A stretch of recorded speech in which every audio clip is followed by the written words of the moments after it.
So as we wrap up, what else would be helpful? What are some tips or some different resources that might be helpful for advocates and programs to check out as they take on this work?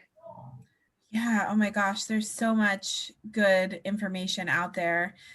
Do your research because if you don't feel comfortable having a conversation surrounding why this is your work, that's going to be the first thing that holds you up. You have to be able to explain in open conversation why substance use advocacy makes sense within this field. So I think that making the connection in your own mind and then in everyone else around you's mind.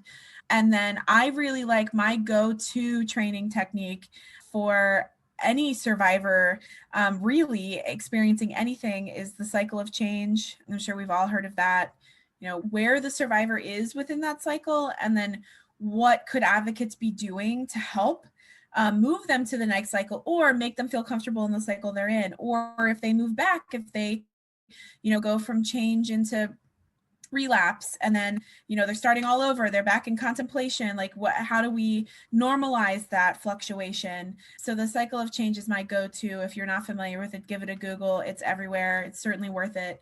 And I think it really also helps. It'll be the aha moment when you have advocates who've been working with traumatized human beings for so long, and they might get frustrated at lack of movement or, quote, lack of motivation, end quote. I don't really like to use that term, but we hear it all the time, right? It will be the aha moment where like, oh my gosh, this is exactly what I've been experiencing, right?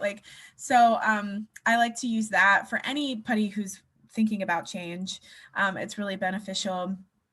And then really going to, and when you talk about referral sources for this work, I think it's also important to do your own homework on where you're going to be sending survivors for services. For example, there's some pretty toxic or dangerous, I guess I should say, resources out there for like human trafficking survivors, residential facilities who discriminate based on gender or religion, or like, so that's an example of something you'd want to know before you start sending survivors there. So start with creating a culture of understanding, doing your research, and then also certainly knowing who you're sending people to and what a survivor might experience when they get there.